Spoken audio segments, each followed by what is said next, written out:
Hi everybody, welcome back to my channel. I am going to be doing a no, we're not gonna say that. I feel like I said that in every video. Stella is right now trying to hide her bone in my pillows on my bed. So today's video is exciting because I thought it would be so fun with Friday the 13th coming up to talk about some of my favorite thrillers and horror books, to give you guys some recommendations of ones that you could possibly read. I am so sorry if you can hear her. I need to show you what she looks like right now. Bubba's! Stella! Bubba's! Did you hide it?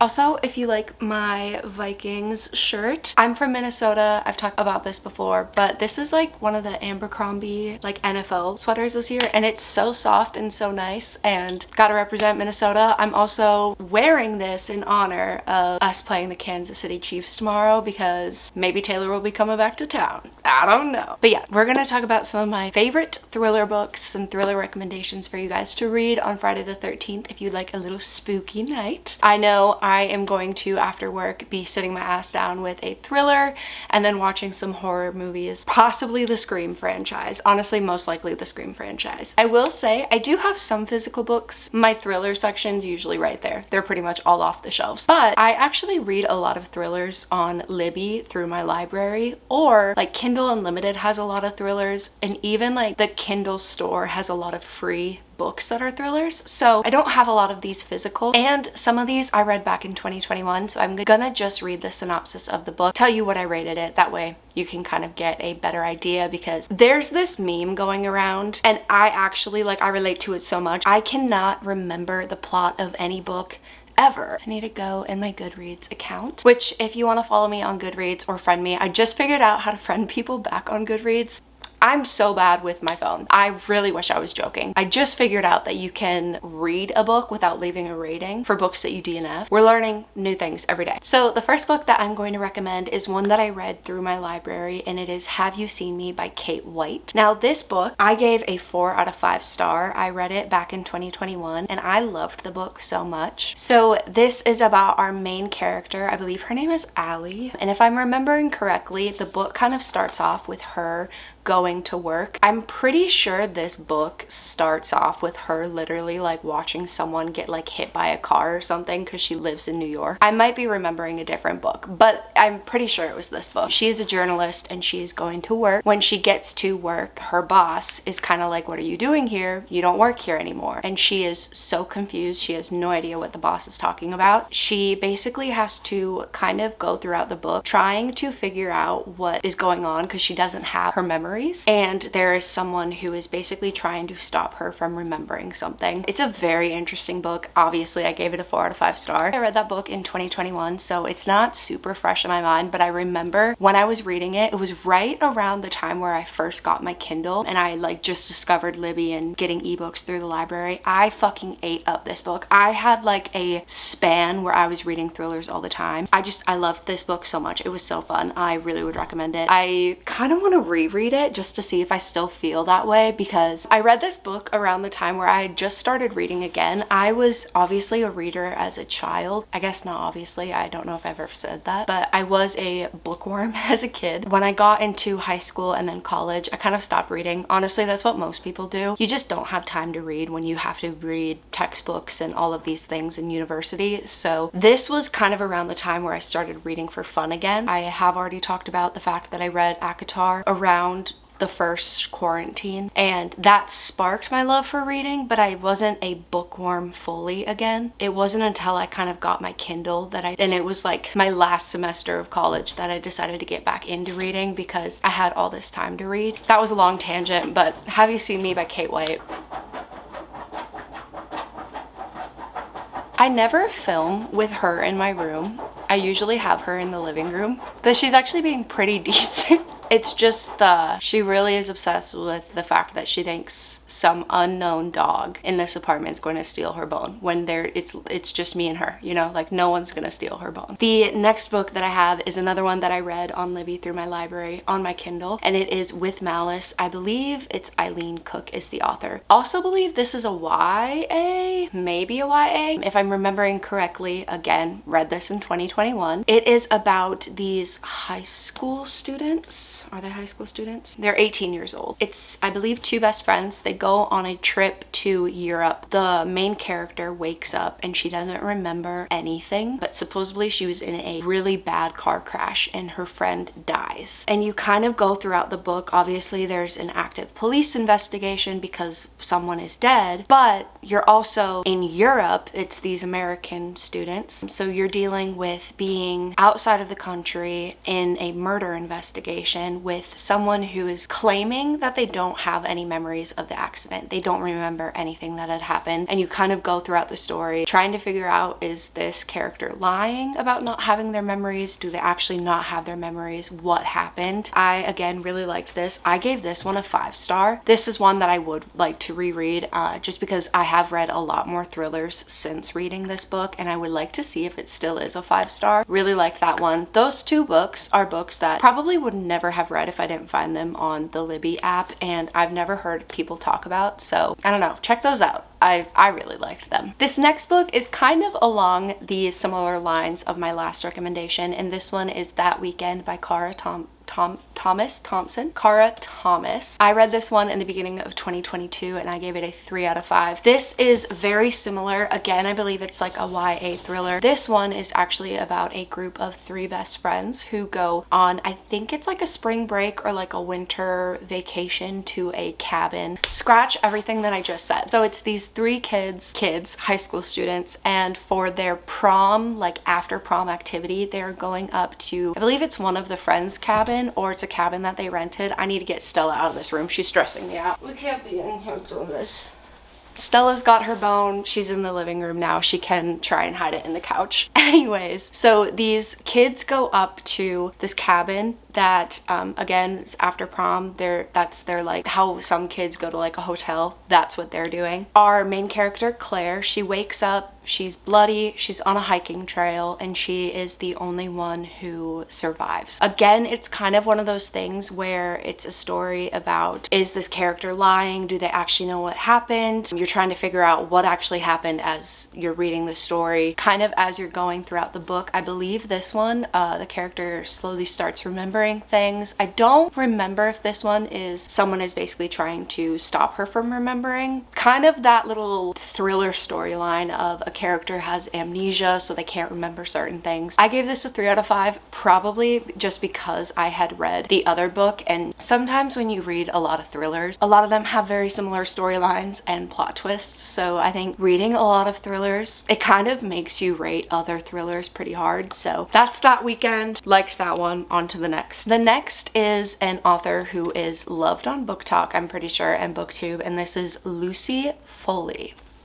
I don't know why for a second I was like, is this the same author as the Knock 'Em Out series or whatever that's called? But that's Lucy Score. Anyways, this is Lucy Foley. The book I'm actually going to recommend that is my favorite book of theirs that I've read is The Paris Apartment. The one that I actually own a physical copy of is The Guest List. I'm gonna be honest, every single Lucy Foley book is pretty much the same book, but it's just a different background. So look at all of Lucy Foley's books and pick the one that you think you're gonna like the most, and you probably will. I'm pretty sure I read The Guest List first and then I read The Paris Apartment. I thought The Paris Apartment was just a little bit more interesting. The Guest List is where there's a wedding that's taking place. It's on a remote island and someone dies. Who would have thought? It's not like we're literally making a whole video about thrillers and that's literally the most common thing that happens in thrillers. Every chapter is a different point of view, and you're slowly, as you're reading the book, piecing together what is happening. The Paris Apartment is about our character goes to stay with her brother in this apartment building, and when she gets there, her brother is not there, so she's trying to piece together where the fuck her brother is, basically. I gave that one a 3 out of 5. Lucy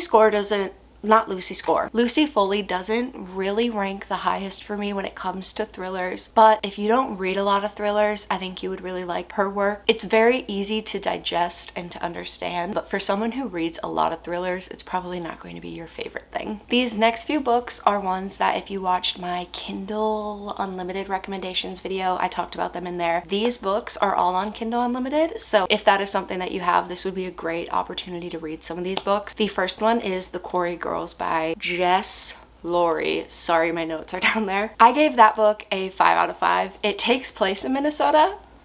I'm pretty sure it's in the 1960s or 70s or 80s. Don't quote me on that. And it is about, I believe it's inspired by actual murders that took place in Minnesota. It takes place kind of in the St. Cloud area where the quarries are. Let me read you the synopsis because that explanation was actually terrible. Minnesota, 1977. For the teens of one close-knit community, summer means late night swimming parties at the quarry, the county fair, and venturing into the tunnels beneath the city. But for two best friends, it's not all fun and games. Heather and Brenda have a secret, something they saw in the dark, something they can't forget. They've decided never to tell a soul, but their vow is tested when their friend disappears, the second girl to vanish in a week. And yet the authorities are reluctant to Yep, I was going actually pretty good with that. And yet the authorities are reluctant to investigate. Heather is terrified that the missing girls are connected to what she and Brenda stumbled upon that night. Desperately searching for answers on her own, she learns that no one in her community is who they seem to be. Not the police, not the boys she met at the quarry, not even her parents. But she can't stop digging because she knows those girls are in danger, and she also knows she's next. This one is very interesting because of the underground part. I thought that part of the story was just phenomenal. I rated it 5 stars just because I kind of knew the area that they were talking about and I could really visualize the story. That again is a book that I like never hear anyone talk about, so please go check it out and support that author. I loved that book so much. And then another one that is on Kindle Unlimited that I have already talked about but is just a great recommendation is Run on Red. It's by Noelle W. Illy, I believe is how I say the author's name. I'm so sorry if I mess up any of these authors' names. This one I also gave a 5 star. It is about these 2 girls who are, I believe they're driving to a party and they basically notice I think it's a truck is following them, and you follow them. The story takes place in one night as they're trying to escape the person, what happens, all of that. It's a really fast read. I read it in one sitting. It's a very easy read. This is like a very thrilling thriller. Sometimes thrillers can be very boring, but this one was very interesting. Going with kind of the same thing with a car ride being the point of the book, Survive the Night by Riley Sager. This also takes place in the 80s. I don't know what's with thrillers all taking place in that era. This is about a girl who she is in college and she doesn't have a car and she's just trying to get home. Her roommate was murdered on campus, so she just does not want to be on campus. So she decides to try and do a drive share, which is basically where you would share a car with a stranger so that you guys could split gas and you guys could both get to your destination for cheaper. She basically shares this drive with this random stranger, but the whole thing is that there's a murderer on campus and no one knows who the murderer is. This is another book that takes place in like one singular night. It was so good. This is my first Riley Sager read. I don't know what it is with, I feel like most thriller authors, I feel like you read one book from the author and that is going to be your favorite book. Yeah, I had given this a 5 star when I read it. I read it in one sitting. So this is probably going to be a very unpopular opinion, but just because I didn't love it doesn't mean that you won't love it. Alice Feeney's Daisy Darker. I have read I think 2 or 3 Alice Feeney books now, and I just don't think Alice Feeney is an author that I really love, which really makes me sad because like I love watching Sarah Caroli's YouTube videos and she loves Alice Feeney so much, and I just wish that I like felt the same and wish I understood what she sees. I read Rock Paper Scissors and then this book. This is about a family who they all are going to their nan's property because it's her birthday, and it's kind of one of those stories about a family of characters that you can't really like any of the characters because they all low-key suck and they all are super mean to Daisy, but her nan is the one that like loves her and understands her. This is another one of those stories when they all get to the house. When night comes, basically the tide rolls up and they are stranded there overnight. It's not until the tide goes back that they would be able to, I believe is what it is. What would you know? A murder happens and they're the only ones in the house. So it's basically this whodunit, did you do it? I can't trust anyone in this family type of book. I didn't love the ending of this book. However, again, if you don't read a lot of thrillers, maybe you'll like the ending of this book. This ending just felt a little much. Yeah, Daisy Darker. Alice Feeney is a really popular thriller author, and I would feel weird to make this video and not recommend her books just because I do know that a lot of people love them, and even if I don't, doesn't mean you're not going to. I gave this a 2 out of 5. Take that with a grain of salt. Any book recommendation video that I do, any monthly wrap up that I do, just because I love or don't love a book doesn't mean you're going to hate a book or like a book. The next book is another book that I don't have because this one is on Kindle Unlimited, and this is Frida McFadden's Never Lie. So this is about a couple who is going to look at an open house, and when they get there, there's this really bad snowstorm and they basically get trapped at the house. But this house is of this psychologist who has died, and she was this very famous psychologist, released a lot of books, published a lot of books. And when they are at the house, the wife ends up stumbling upon the room where this lady had basically recorded all of her sessions, and she has the tapes of all of her sessions in the room, and she starts listening to them. And it's just one of those crazy, every thriller almost in this video is they're stuck in a location and they can't leave. Again, you read a few books in this genre and they all blend together, but I really liked this one. The twist just felt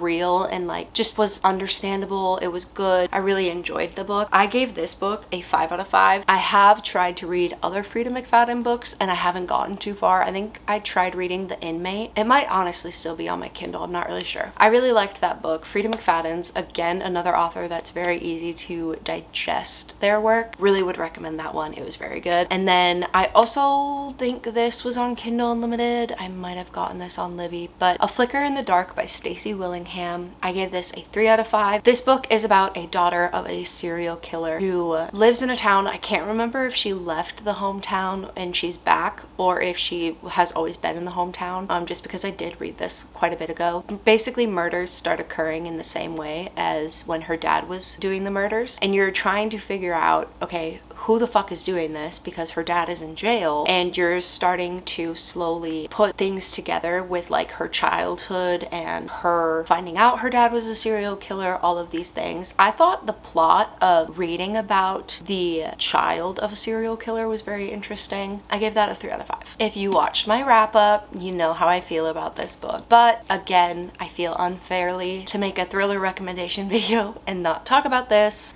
Another Riley Sager book. This I gave a 2 out of 5. If you know the story of the Lizzie Borden case, she basically survived an attack on her family. Her family was killed, I believe, with an axe. She was the only one that survived, but she was never charged for it because they couldn't prove that she was the one who did it. So in this story, we have our main character, or the person who survives, is Lenora Hope, and she survived an attack on her family where her whole family died. She was the only one to survive it. How many times can I say the word survive? This takes place in like this gothic house that's on a hill, very secluded in the town. The whole town knows Lenora Hope. It's kind of this like old tall tale, this scary story type of thing, but it's an actual person, and our main character ends up having to be the like stay-at-home nurse for Lenora. You kind of start throughout the book to understand what actually happened that night. You learn a lot about it. There's some stuff with the main character that she went through that you also slowly start learning. The way that I just described that sounds so interesting, and I would love to read that, but I already did read it and I gave it a 2 out of 5. I didn't like the ending of this book. And then these two books are not thrillers, but I read them in my fall reading vlog, and honestly, if you want a good like spook for Friday the 13th, I would recommend either of these. So Hide and The Haunting of Hill House, they're both horror books, I believe. Hide is about this game of hide and seek that takes place in an abandoned amusement park, and if you are the winner of this game of hide and seek, you win like a large lump sum of money. But obviously it's not what it seems, and it is, instead of getting out,